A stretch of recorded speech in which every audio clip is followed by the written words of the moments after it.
అంశాలపై debate news బెంచ్కి స్వాగతం. ఐఏఎస్లు ఐపీఎస్లు అంటే ఒకప్పుడు పూర్తి గౌరవం ఉండేది, కష్టపడి ఉన్నత స్థితికి వచ్చిన వాళ్ళు. అయితే ఇప్పుడు రాజకీయ చట్టంలో వాళ్ళు నలుగుతున్నారా? అదే సందర్భంలో వాళ్ళు రాజకీయాలు చేయడానికి కూడా సిద్ధపడుతున్నారా? గతంలో ఐపీఎస్ అధికారిని వేధించారంటూ జగన్ మీద ఆరోపణ అయితే, ఇప్పుడు ఐపీఎస్ అధికారులు చివరికి పదవిలోకి కూడా తీసుకోకుండా ఇంటికి పంపించినటువంటి ఘటనలు చోటు చేసుకుంటున్నాయి.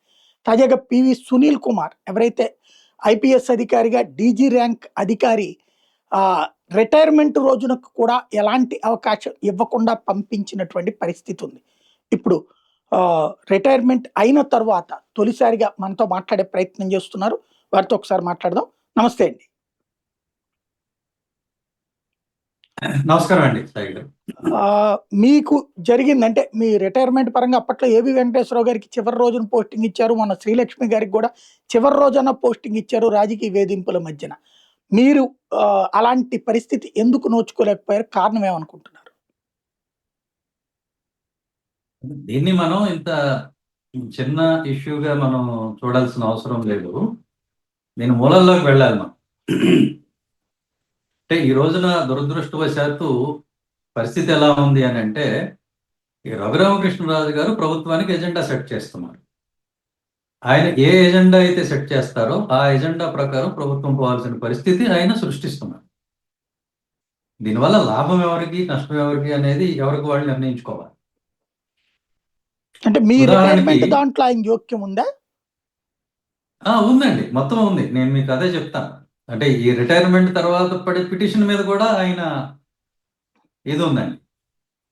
సో అక్కడికి వస్తాను. అంటే దానిలో మనం చెప్పుకోవాలంటే ఆయన గత 3 ఏళ్ల నుంచి, అంటే రెండేళ్ల నుంచి విస్తృతంగా, అంతకు ముందు కూడా నా మీద ఆయన పిటిషన్లు వేయటం అనేది ఈ ఎంహెచ్ఏకి, ఆ తర్వాత ఆయనకి డాక్టర్ పివి రమేష్ ఆయనకి, అంటే నా మాజీ భార్య ఒక సోదరుడు, ఆయనకి ఉన్నటువంటి కనెక్షన్స్ తోటి ఆయన ఆర్ఈసీలో ఉన్నప్పుడు ఈయన ఎలక్ట్రిసిటీ కాంట్రాక్ట్స్ అవి చేశారు కాబట్టి రూరల్ ఎలక్ట్రిఫికేషన్ కార్పొరేషన్ నుంచి ఈయన కొంత లబ్ధి పొందడం జరిగింది. పివి రమేష్ గారికి ఈయనకున్న లింకులు ఏంటో అవి కూడా బయటకు రావాల్సిన అవసరం ఉంది. సో వీళ్ళిద్దరికీ ఉన్న సాన్నిహిత్యంతో నా మీద ఉన్న గ్రెడ్జ్తో రఘురామకృష్ణరాజు గారు నా మీద అనేక పిటిషన్లు వేయించడం జరిగింది. ఆవిడ రమేష్ గారి చెల్లెలతోటి, అరుణ అనే ఆవిడతోటి. మొన్న కూడా ఈ పెన్షన్ బెనిఫిట్స్ అవి ఆపాలని చెప్పి, రిటైర్మెంట్ బెనిఫిట్స్ ఆపాలని చెప్పి కూడా ఒక పిటిషన్ ఈయనే వేయించాడు. ఎందుకనంటే పివి రమేష్ అనే ఆయన రఘురామకృష్ణరాజు గారు ఇప్పించినటువంటి గెస్ట్ హౌస్లో ఉంటున్నాడు హైదరాబాద్. అంత సన్నిహిత సంబంధాలు ఉన్నాయి. అందువల్ల ఆయన ఏం చెప్తే ఈయన చేస్తాడు. ఆయన పిటిషన్ వేయించడం, వెంటనే కొంత ఈయన ఫ్రెండ్లీ మీడియా ఒకటి ఉంది, వాళ్ళందరూ కూడా ఈయన ఏం చెప్తే అది వేస్తూ ఉంటారు. మరి దాన్ని పచ్చ మీడియా అనాలో పిచ్చి మీడియా అనాలో ఏమనాలో నాకు తెలియదు. ఈయన ఏం చెప్తే అది వాళ్ళు తూచా తప్పకుండా వేసేస్తూ ఉంటారు. ఈ మొదటి నుంచి కూడా ఫైర్ డిపార్ట్మెంట్లో అది జరిగింది, ఇది జరిగింది, ఈయన ప్రయాణాలు చేశాడు, టికెట్లు అది ఇది అని అంటే, ఆ రోజున చీఫ్ సెక్రటరీ లెటర్ రాస్తే ఫైర్ డీజీ రిప్లై ఇచ్చాడు. ఏమని? మేమే ఆయనకి ఇంకా 10 లక్షలు ఇవ్వాలి, ఆయన సొంత డబ్బులతోనే వెళ్ళాడు తప్ప డిపార్ట్మెంట్ డబ్బులతో కాదు అని చెప్పి. మరి ఆ విషయం ఈ పిచ్చి పత్రికలు ఎప్పటికీ రాయవు. మీకు ఇన్ఫర్మేషన్ ఉండదా? మీకు అన్నీ తెలుసు కదా. ఎందుకు రాయరంటే కేవలం ఒక దళితుడి మీద, దళిత అధికారి మీద బురద చల్లే కార్యక్రమం, కుల పిచ్చి మీద దళిత అధికారిని ఏదో ఒక రకంగా బదనాం చేయాలి, ఆ కార్యక్రమం. దాని వెనుకున్నది ఈయన రఘురామకృష్ణరాజు గారు. సరే, ఉదాహరణకి నిన్న ట్రిబ్యునల్ వ్యవహారమే చూసుకుంటే, ట్రిబ్యునల్ ఏమి ఆర్డర్ పాస్ చేయలా, పిటిషన్ డిస్మిస్డ్ అంది. ఎందుకంటే ఇక రిటైర్మెంట్ రోజున 30వ తారీఖున వాళ్ళు ఆర్డర్ ఇచ్చిన ఆర్డర్ కాపీ చేరేసరికి 3 రోజులు పడుతుంది ప్రభుత్వానికి. ఇక వాళ్ళు అది ఎప్పుడు తీసుకుంటారు, ఎప్పుడు ఇంప్లిమెంట్ చేస్తారు? ఇంప్లిమెంట్ చేసే క్వశ్చనే లేదు. 30వ తారీఖున ఆర్డర్ ఇచ్చినా కూడా అది ఈ రోజు గవర్నమెంట్కి వచ్చినా ఈ రోజు గవర్నమెంట్ నాకు పోస్టింగ్ ఇవ్వలేదు కదా. దాన్ని చెప్పకుండా వీళ్ళు చిలవల పల్లవలుగా పెద్ద పెద్ద బ్యానర్లు పెట్టి వార్తలు రాసేయటం మిస్లీడింగ్గా. జడ్జిలు ఏమనకపోయినా, జడ్జిలు ఏమన్నారు? పిటిషన్ డిస్మిస్డ్ అన్నారు. ఇంతవరకు ఆర్డర్ పాస్ చేయాలా, గ్రౌండ్స్ ఏంటో చెప్పలా. చెప్పినా కూడా అదేం ఫైనల్ కాదు. దాని మీద మళ్ళీ అప్పీల్కి వెళ్తాం, ఇవన్నీ కూడా ఉంటాయి. పిటిషన్ కావాలంటే మేము విత్డ్రా కూడా చేసుకోవచ్చు.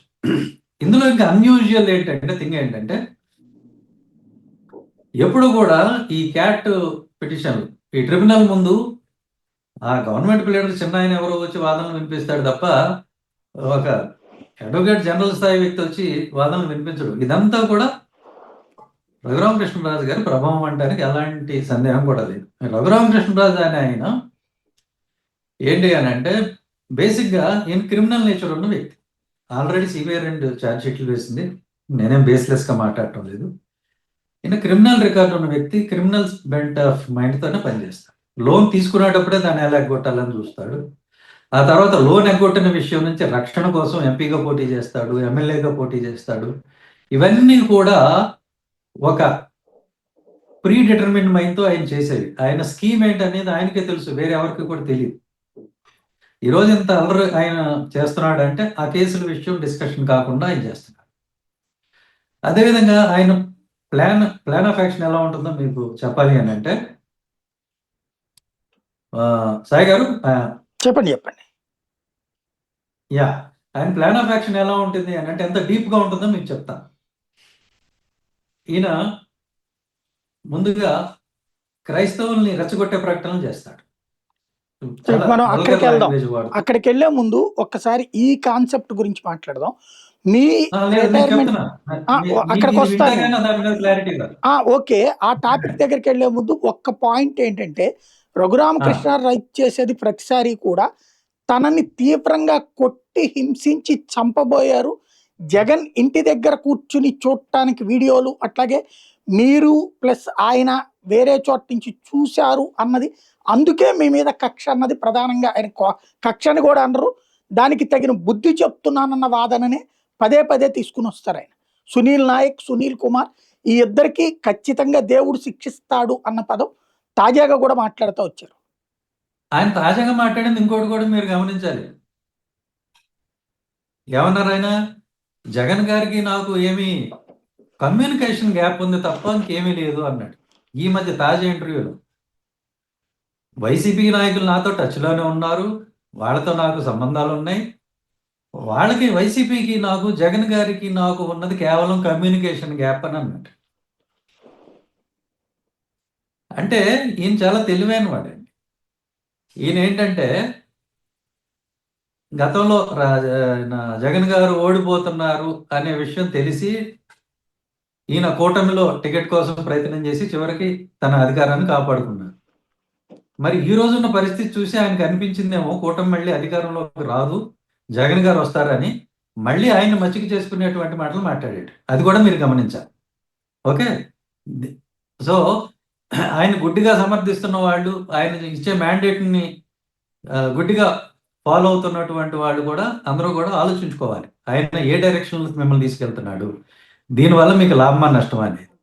ఇక విషయానికి వస్తే ఈయన నేరేటివ్ ముందు ఏం చెప్తాడంటే ముందు అందరిలో రెచ్చగొడతాడు క్రిస్టియన్స్ని, వాళ్ళని ఏమని, మీరు హిందువులను రెచ్చగొడతాడు, మీరు క్రిస్టియన్స్ చర్చిల్లో మైకులు పెట్టుకుంటే వాటి మీద కంప్లైంట్ ఇవ్వండి అనగానే ఆ ప్రొవొకేషన్కి ఏమవుతుందంటే యువతలో ఉన్నటువంటి కొంతమంది తెలివి తక్కువ వాళ్ళు, ఈ దళిత సంఘాలు కావచ్చు, లేకపోతే ఈ క్రిస్టియన్ సంఘాల్లో ఉన్న వాళ్ళు కొంతమంది ఇమీడియట్గా రియాక్ట్ అయిపోయి, అయితే హిందూ దేవాలయాల్లో కూడా మైకులు ఉంటాయి, దానిలో కూడా ఈ భగవద్గీత కానీ మరొకటి ఇవన్నీ వేస్తూ ఉంటారు, మేము కూడా కంప్లైంట్ ఇవ్వచ్చా? ఆయనకు కావాల్సింది అదే. నేను మొన్న కూడా ఒక వీడియోలో చెప్పాను, ఆయన ట్రాప్లో మీరు పడద్దు. ఆయనకు కావాల్సింది ఎగ్జాక్ట్గా ఇదే. చర్చిలు మైకులు పెట్టుకునే లేదు కాదు, ఆయనకు కావాల్సింది ఏంటంటే హిందూ క్రిస్టియన్స్ మధ్యన ఒక చిచ్చు రేగొట్టారు. దానికోసం అయినా రెచ్చగొడతారు. నేను చెప్పా, ఆ పిటిషన్లు వచ్చినా సరే, మైకులు తీసేయాల్సి వచ్చినా సరే మీరు తీసేయండి తప్ప హిందూ దేవాలయాల మీద మీరు కంప్లైంట్ ఇవ్వద్దు. హిందువుల్ని శత్రువులుగా మనం మార్చుకోవద్దు. మనకి శత్రువు అంటూ ఉంటే ఆయన రఘురామకృష్ణరాజు మాత్రమే తప్ప హిందువులందరూ కాదు. ఆయన రెచ్చగొట్టి కొంతమందిని ఈ ట్రాప్లోకి లాగుతాడండి, దాన్ని ట్రాప్. సో లాగి ఈ రోజున ఏ పరిస్థితి తీసుకొచ్చాడు, నాకు క్రైస్తవుల ఓట్లొద్దు, నాకు దళితుల ఓట్లొద్దు అని ధైర్యంగా చెప్తాడు. దాన్ని మరి పార్టీ కూడా ఖండించదు. అది పార్టీ స్టాండా ఆయన స్టాండా అనే క్లారిటీ కూడా ఎవరు ఇవ్వరు. ఆయన ట్రాప్, అది ఒక ట్రాప్ వేస్తాడు. దాని వెనుక ఎంత డీప్ థింకింగ్ ఉంది ఏంటి అనేది ఎవరికి కూడా అర్థం కాదు. ఇంకొక విషయం ఏంటంటే ఈ వల్గర్ భాష, ప్రొవొకేటివ్ భాష వాడి ఈ జడా శ్రావణ్ లాంటి వాళ్ళని, రావణ్ లాంటి వాళ్ళని ఆయన రెచ్చగొడతాడు. వాళ్ళు ఏంటంటే ఆయన ఎందుకు అలా రెచ్చగొడుతున్నాడో తెలియక ఆయన ట్రాప్లో పడిపోయి ఆయన భాషలోనే, ఆయన మాట్లాడిన భాషలోనే మాట్లాడతారు. మాట్లాడినప్పుడు ఏమవుతుందంటే మీరు గమనించాల్సిన విషయం, రఘురామకృష్ణరాజు గారు అధికారంలో ఉన్నాడు. అధికారాన్ని దుర్వినియోగం చేస్తూ ఉన్నాడు. కాబట్టి ఆయన మీద గవర్నమెంట్ కేసులు కట్టలేదు. ఎందుకు నా మీద ఒక ఫోర్జ్డ్ టీసీ పుట్టించి ఆయన సర్క్యులేట్ చేస్తే నేను కంప్లైంట్ ఇస్తేనే ఈ రోజు వరకు యాక్షన్ లేదు. ప్రభుత్వం ఆయన మీద ఎలాంటి చర్య తీసుకోదు. ఆయన ఏం చేసినా సరే ఆయన అంత భయం పెట్టాడు ప్రభుత్వానికి. సో ఆయన ఇలా రెచ్చగొడతాడు. ఆయన ఎవరు ఏం అనలేరు, అంత ధైర్యం ఎవరికి లేదు. సో అది చూసి ఆయన మాట్లాడాడు కదా, అదే భాషలో అదే స్థాయిలో మనం మాట్లాడదాం అనుకుని వీళ్ళు మాట్లాడేసరికి ఏమవుతుందంటే వీళ్ళు మాట్లాడింది తప్పు అయిపోతుంది. దాని మీద కేసులు పెట్టేస్తారు, కేసుల మీద కేసులు పెడతారు, అరెస్టులు చేసేస్తారు. నేను ముందు నుంచి చెప్తున్నది ఇదే, బాబు ఇది ట్రాప్, ఆయన వేస్తున్న ట్రాప్లో మీరు నష్టపోతారు. క్రైస్తవులందరినీ దూరం చేస్తున్నాడు, దళితులందరినీ దూరం చేస్తున్నాడు, వాళ్ళ పార్టీకి ప్రభుత్వానికి ఆయన నష్టం చేస్తున్నాడు స్పష్టం. ఇది తెలిసి కూడా వాళ్ళు ఏమీ చేయలేని నిస్సహాయ స్థితిలోకి ఆయన వాళ్ళని నెట్టేశారు. ఆయన ఎంత తెలివైన వాడంటే నేను కంప్లైంట్ ఇవ్వను అంటాడు. ఆయన కంప్లైంట్ ఇవ్వడు, ఏం చేస్తాడు, దానికి కొంతమంది మనుషులను పురమాయిస్తాడు. ఆయన అభిమానులాట, వాడికి పని పట్టలేదు ఈయన కోసం కంప్లైంట్లు ఒకటి. అలాగే పిఠాపురంలో ఒకటి, ఏలూరులో ఒకటి, ఇంకో చోట ఒకటి డబ్బులు ఇచ్చి ఈయన వేపిస్తాడు. నేను మాట్లాడను, నాకు ఇంత అవమానం జరిగింది, ఇప్పుడు చర్య తీసుకోకపోతే ఇక ఇంకెందుకు అనవసరం, అది ఇదని ప్రభుత్వాన్ని బ్లాక్మెయిల్ చేస్తాడు. ఆ బ్లాక్మెయిల్కి ప్రభుత్వం లొంగిపోయి ఆయన చెప్పిందల్లా చెయ్యటమే తక్షణ కర్తవ్యం అనేటువంటి నిస్సహాయ స్థితిలో ఆయన ప్రభుత్వాన్ని పెట్టాడు. మీరు మొదటి నుంచి కూడా ఈ కేసులో కూడా విజయపాల్ మాదిగ అరెస్ట్ కానీ, ప్రభావతి రాయల్ని అరెస్ట్ చేయడానికి వెంటపడటం కానీ, లేకపోతే సునీల్ నాయక్ మీదకి గోడలు దూకి బీహార్ దాకా పోవటం కానీ, ఇవన్నీ ఎందుకు చేశారండి? ప్రభుత్వం కావాల్సి చేసిందా? ఇదంతా కూడా ఆయన థ్రెట్, ఆయన ఏదైతే ఆయన బెదిరించి బ్లాక్మెయిల్ చేసి ప్రభుత్వాన్ని లొంగ తీసుకుని ప్రభుత్వంతో తనకు కావాల్సింది ఇది చేయాల్సిందే, ఏదో సినిమాలో అన్నట్టు దేవుడు శాసిస్తాడు అరుణాచలం పాటిస్తాడు అన్నట్టుగా ఇక్కడ ఆర్ఆర్ఆర్ గారు శాసిస్తారు, ప్రభుత్వం దాన్ని పాటిస్తుంది. ఇంత జరుగుతుంది. ఆ పరిస్థితిలోకి పెడతాడు. పెట్టేసేసి ఈయన తెలివిగా నేను కంప్లైంట్ ఇవ్వనంటాడు. అంటే ఆయన మనం తక్కువ అంచనా వేయకూడదు. ఆయన మౌనంగా ఉన్నాడేమో, వెనక్కి తగ్గాడేమో అనుకుంటే పొరపాటు. ఏ క్రిమినల్ తెలివితే అట్లాంటి వేరే వాళ్ళతో చేపిస్తాడు. ఈయన మీటింగ్ పెట్టి, ప్రెస్ మీట్ పెట్టి ప్రెషర్ బిల్డ్ చేస్తాడు. ఇప్పుడు నా మీద కూడా మొన్నటిదాకా అవే మాటలు మాట్లాడాడు. దుబాయ్ అంటాడు, అమెరికా అంటాడు, ఇంగ్లాండ్ అంటాడు, బిజినెస్ అంటాడు, నోటికి వచ్చిందల్లా మాట్లాడతాడు 10 సార్లు. దాన్ని ప్రసారం చేయడానికి ఆయనకి ఛానల్స్ ఉంటాయి, పేపర్లు ఉంటాయి, వాటితో పదే పదే వాగుతాడు. ఎవడు పట్టించుకోలేదు. ప్రభుత్వానికి కంప్లైంట్ ఇచ్చాడు, 2 ఏళ్ళు మట్టి ఎంక్వైరీ చేశారు, ఏమీ తేలలేదు. ఇవన్నీ అబద్ధపు ఆరోపణలని వాళ్ళకి కూడా తెలుసు. కానీ ఆ మాట అంటే మళ్ళీ ఈయన ఎక్కడ తిరగబడతాడని భయం. ఏదో ఒక తప్పుడు సాక్ష్యం పుట్టించైనా సరే మీరు ఆయన మీద ఏదో ఒక యాక్షన్ తీసుకోండి అనే స్థాయిలో ఆయన ఒత్తిడి అయితే ఉంది. సో ఇప్పుడు ఏం చేశాడు, తెలివిగా అవుట్ సోర్సింగ్ చేస్తాడు. ఇప్పుడు ఎలాగైతే నిన్న ఆయన కంప్లైంట్ ఇవ్వకుండా వేరే వాళ్ళు తెచ్చి కథ నడిపించాడో నా మీదను కూడా, అలాగే జాడా శ్రావణ్ గారి మీద కూడా కొంతమంది మా కులంలో వ్యక్తుల్ని, మా సామాజిక వర్గానికి చెందిన భ్రష్ట వ్యక్తుల్ని కొంతమందిని హైర్ చేశాడు. డబ్బులు ఇచ్చో మరొకటో చేసి ఏం చేస్తాడు, వాళ్ళతో మాట్లాడిస్తాడు. యాజ్ ఇఫ్ ఏదో ఈ సామాజిక వర్గంలో ఈయన మీద తిరుగుబాటు వచ్చింది, జాడా శ్రావణ్కి ఏం ఫాలోయింగ్ లేదు అని చెప్పేసి పుట్టించేసి ఈయన ఏం తెలియనట్టు అట్లా గమ్మున ఉంటాడు. కానీ వెనకుండి కథ నడిపేదంతా ఈయనే. వాళ్ళకి కావాల్సిన ఫాల్స్ మెటీరియల్ అంతా ఇచ్చేది ఈయనే. మళ్ళీ వాళ్ళు మాట్లాడిన సొల్లంతా ఆ పిచ్చి ఛానల్స్ ఉన్నాయి, యూట్యూబ్ ఛానల్స్, వాటిల్లో వేయించేది ఆయనే. సో ఆయన ఏంటంటే ట్రాప్ చేస్తాడు. ట్రాప్ చేసి ఆయన ఏ ఉద్దేశంతో చేస్తున్నాడు అనేది అందరూ కూడా గమనించుకోవాలి. చివరికి మొన్న ఇచ్చిన ఇంటర్వ్యూలో ప్రైమ్ 9 అది మీరు చెక్ చేసుకోండి, క్లియర్గా అన్నాడు, వైసీపీకి నాకు కమ్యూనికేషన్ గ్యాప్ ఉంది, జగన్ గారికి నాకు కమ్యూనికేషన్ గ్యాపే తప్ప వైరం ఏం లేదని అన్నాడు. అంటే ఆయనకి అర్థమైంది మళ్ళీ వైసీపీ వచ్చే పరిస్థితి ఉంది, వైసీపీ కనుక వస్తే నా పరిస్థితి ఏంటని ఆయన ముందు నుంచే సర్దుబాటు చేసుకుంటున్నాడు. ఈయన మాట్లాడే ప్రతి మాట, ఈయన చేసే ప్రతి చేత కూటమి ప్రభుత్వానికి ఓట్లు రప్పించేదా లేకపోతే చెడగొట్టేదా అది మీకే తెలుసు, మీకే అర్థమవుతుంది. అయినప్పటికీ కూడా ఆయన ఏం అనలేనటువంటి ఒక నిస్సహాయ స్థితిలో ఆయన పెట్టారు. కాబట్టి నేను చెప్పేది ఏంటంటే ఆయన ప్రభుత్వాన్నే అలా ఇరుకుని పెట్టగలడు. అలాంటిది సాధారణ క్రైస్తవులకు కానీ దళితులకు కానీ అందరికీ నేను చెప్పేది ఒకటే, ఆయన ఇలానే రెచ్చగొడతాడు, శిష్యులతో రెచ్చగొట్టిస్తాడు. రకరకాల వ్యక్తులు మన సామాజిక వర్గంలోని వాళ్ళతోనే మళ్ళీ తీవ్రమైన ప్రకటనలు హిందువులకు వ్యతిరేకంగా కూడా చేయించే మనస్తత్వం అనేది చేయిస్తున్నాడు కూడా. ఇటువైపు అటువైపు 2 వైపులా రెచ్చగొట్టేది ఆయనే. కాబట్టి నేను అందరికీ కూడా మనం చేసేది ఏంటంటే, మీరు ఆ ట్రాప్లో పడద్దు. మత వైషమ్యాలు కానీ, కుల వైషమ్యాలు కానీ మంచివి కాదు. నేను ముందు నుంచి ఇదే చెప్తున్నా. ఈరోజు చెప్పిన మాట కాదు. నేను 10 ఏళ్ల నుంచి కూడా నేను పబ్లిక్ లైఫ్‌లోకి వచ్చినప్పటి నుంచి కూడా ఇదే చెప్తున్నా. అన్ని కులాలు కలిసిమెలిసి సామరస్యంగా ఉండాలి. అన్ని మతాలు కలిసిమెలిసి సామరస్యంగా ఉండాలి. నిన్న కూడా ఒక మీటింగ్‌లో ఒక మాట చెప్పాను. అంబేద్కర్ గారు హిందూయిజంలో కుల వివక్షకు మాత్రమే వ్యతిరేకి. హిందూ మతానికి కాదు. అది ఆయనే స్వయంగా తన బయోగ్రఫీలో రాసుకున్నారు. ఆ వివక్షకు మాత్రమే వ్యతిరేకి. అయితే మనలో కొంతమంది ఏం చేశారు? ఆ వివక్షకి వ్యతిరేకి అన్నది చెప్పకుండా ఆయన హిందూ మతానికి వ్యతిరేకి అనే విధంగా మీరు తయారు చేసి అంబేద్కర్ గారి గురించి పదే పదే మాట్లాడి 100కి ఇది 90% ఉన్నటువంటి హిందువులకి అంబేద్కర్ గారిని దూరం చేశారు. అంబేద్కర్ గారు పోరాడింది అసమానతల మీద, వివక్ష మీద మాత్రమే అని మనం గనక చెప్పినట్టయితే ఈరోజు అందరూ కూడా అంబేద్కర్ గారిని ఓన్ చేసుకునే పరిస్థితి ఉండేది. కాబట్టి ఇలాంటి పొరపాట్లు జరగకుండా చూసుకోవాలి. మిగతా సామాజిక వర్గాలకి, కులాలకి, మతాలకి మనం దూరం కాకుండా ఉండాలి.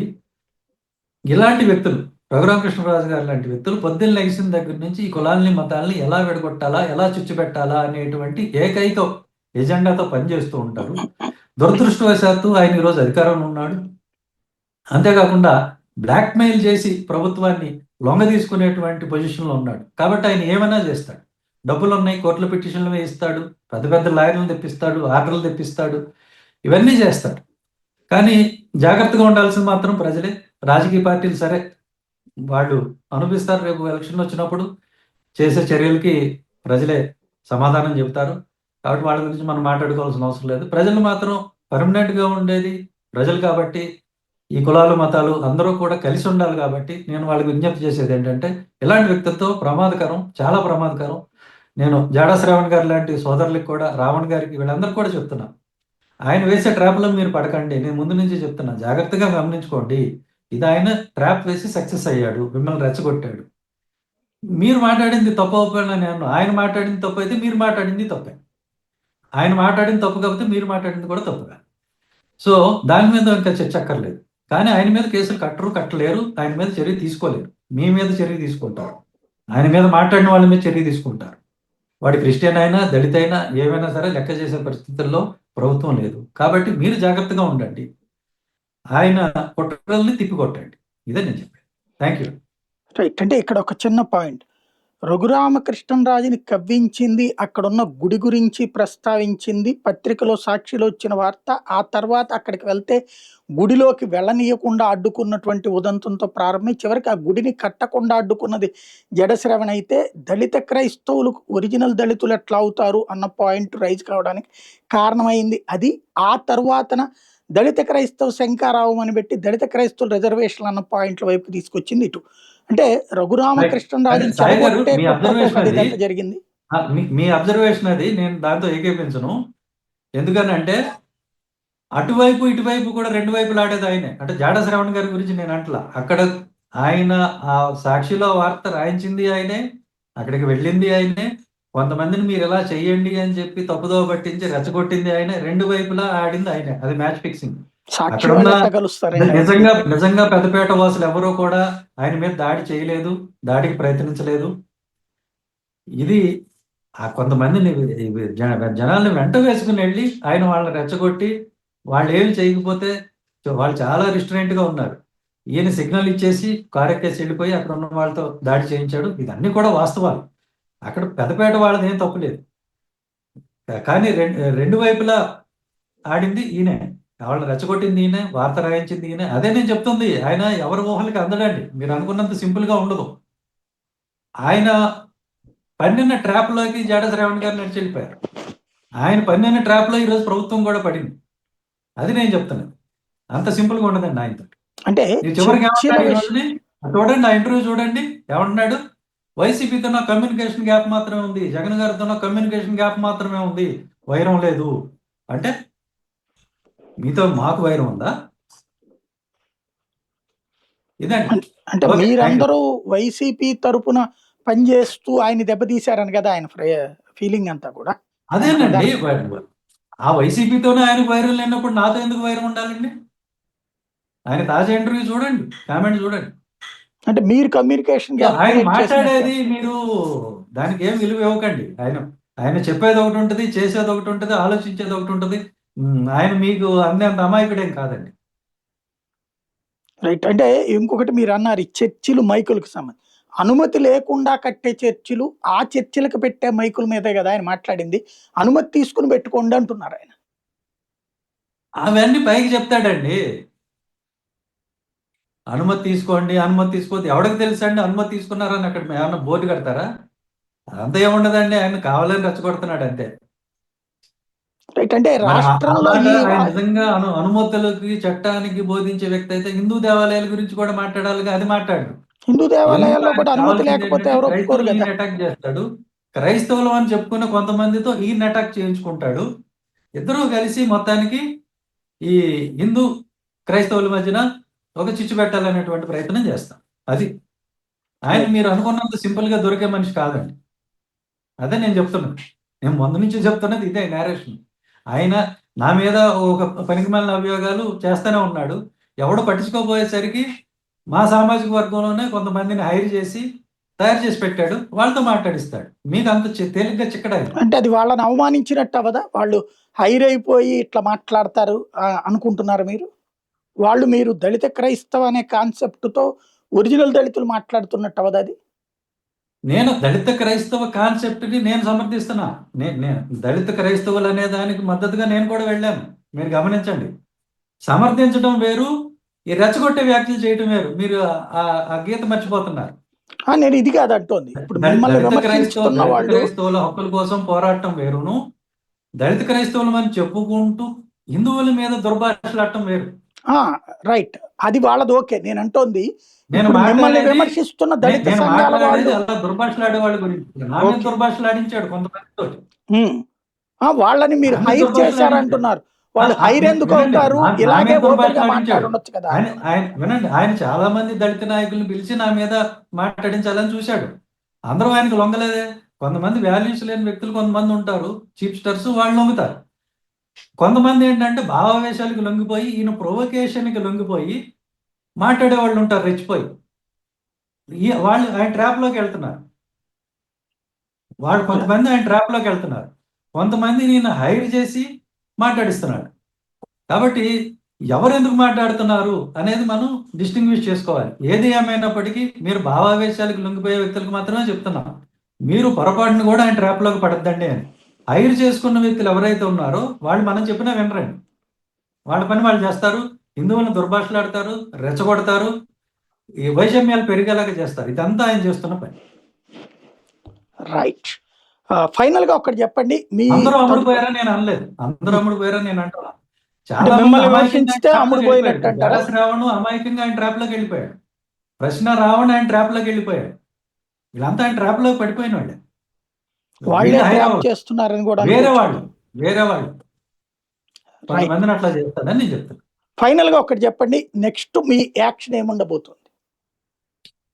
నేను మొదటి నుంచి నేను ఏ పందాల్లో ఉన్నానో ఇప్పుడు కూడా అదే పందాల్లో ఉన్నానండి. నేను వ్యక్తుల్ని ఎప్పుడు కూడా వ్యక్తిగతంగా నేను విమర్శించను. కేవలం పాలసీయే మాట్లాడతాను. మా డిమాండ్ ఏదైతే ఉందో దళితవాడ పంచాయతీ, దళిత క్రైస్తవులకు దళిత హోదా, ఈ 2 అంశాల కోసం మేము పోరాడతాం. అలాగే ఉప ప్రణాళిక నిధులు మాకు వస్తాయా లేదా అనేది మేము 10 సంవత్సరాల నుంచి ఏ విషయాలైతే పోరాడుతున్నామో అదే విషయాల్లో పోరాడతాను. అలానే ముందుకెళ్తాను. నేను ఎవరిని కూడా ఏ పార్టీ అధినేతని గాని, జగన్ గారిని గాని, చంద్రబాబు గారిని గాని, లోకేష్ గారిని గాని, పవన్ గారిని గాని నేను వ్యక్తిగతంగా ఎప్పుడు మాట్లాడలేదు. ఆ అవసరం కూడా లేదు. అలా మాట్లాడటం వల్ల ఏమైనా ఉపయోగం ఉంటుంది, బెనిఫిట్ ఉంటుంది దళితులకని కూడా నేను అనుకోవటం లేదు. నేను దానికి వ్యతిరేకం. మనకు కావాల్సిన ఎజెండా మీద మాత్రమే మనం మాట్లాడాలి. నేను అదే పద్ధతిలో ముందుకెళ్తాను. కాకపోతే అప్పటికి ఇప్పటికి తేడా ఏంటంటే ఇంతకుముందు ఏదైనా జరిగినప్పుడు, ఇన్సిడెంట్ జరిగినప్పుడు నేను ప్రత్యక్షంగా పాల్గొనటానికి నాకు రూల్స్ అనేవి అడ్డమొచ్చాయి. ఇప్పుడు అది లేదు. ఉదాహరణకు నేను పేరుపోగు క్రాంతి కుమార్ ఇంటికి వెళ్ళాను. అక్కడ ఆయన తండ్రి గారితో మాట్లాడాను. మాట్లాడిన తర్వాత ఆయన ఉద్దేశం కనుక్కొని సిబిఐ ఎంక్వైరీ కోసం హైకోర్టులో పిటిషన్ వేద్దామని చెప్పాం. ఆయన అన్నారు, నేను కూడా అదే ఉత్తమమండి, మీరు ఆ పని చేయండి అని చెప్పాను. దానికి కావాల్సిన న్యాయ సహాయం చేస్తామని అక్కడే ప్రకటించాను. ఆయన కొంతమంది లాయర్స్‌ని అటాచ్ చేశాను. అది జరుగుతోంది. ఇది నేను ఇప్పుడు ఓపెన్‌గా చెప్తున్నాను, చేస్తున్నాను. ఇట్లా నేను చేయగలను. ఎక్కడికన్నా వెళ్ళగలను, మాట్లాడగలను, క్వెషన్ చేయగలను, లీగల్ యాక్షన్ తీసుకోగలను. ఈ పంథాలో నేను ముందుకెళ్తాను. న్యాయ పోరాటమే. వితిన్ ద ఆర్బిట్ ఆఫ్ లానే మాది పోరాటం ఉంటుంది. ఎవరిని దుర్భాషలాడలా, నేను కూడా ఎవరిని మేము దుర్భాషలాడలేదు. ఈయనకి న్యాయం జరగాలి, క్రాంతి కుమార్ విక్టిమ్ అయ్యాడు కాబట్టి విక్టిమ్ కాంపెన్సేషన్ స్కీమ్ కింద అతనికి డబ్బులు ఇవ్వండి అని మేము డిమాండ్ చేసాం. అలాగే సిట్ అనేది కాపు సోదరుడు గాది సాయికృష్ణ మర్డర్ కేసులో బిజీగా ఉంది కాబట్టి ఈ కేసు మన క్రాంతి కుమార్ కేసు వాళ్ళు దర్యాప్తు చేసే పరిస్థితి లేదు కాబట్టి దీన్ని సిబిఐకి అప్పగించాలని చెప్పి డిమాండ్ చేసాం. ఆ మేరకు కోర్టులో కూడా పిటిషన్ వేయబోతున్నాం, లీగల్ యాక్షన్ తీసుకోబోతున్నాం. ఇది నేను ఇంతకుముందు ఓపెన్గా చెప్పలేను, చేయలేను. నాకు ఫ్రీడమ్ వచ్చిన 24 గంటల్లో నేను ఈ యాక్షన్ తీసుకున్నాను. సో ఇదే విధంగా మా పోరాటం ఉండబోతుంది.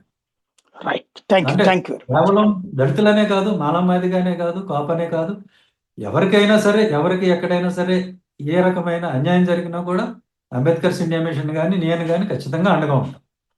రైట్, కుల మతాలతో సంబంధం లేకుండా. థ్యాంక్ యూ వెరీ మచ్ అండి. ఇది ఓకే. పరిస్థితి. సునీల్ కుమార్ గారు అయితే చాలా స్పష్టమైనటువంటి ఆరోపణ చేస్తున్నారు. దాని వెనకాల ఉన్న మర్మాన్ని చూడమంటున్నారు. ప్రజలు ఎలా అర్థం చేసుకుంటారు చూద్దాం.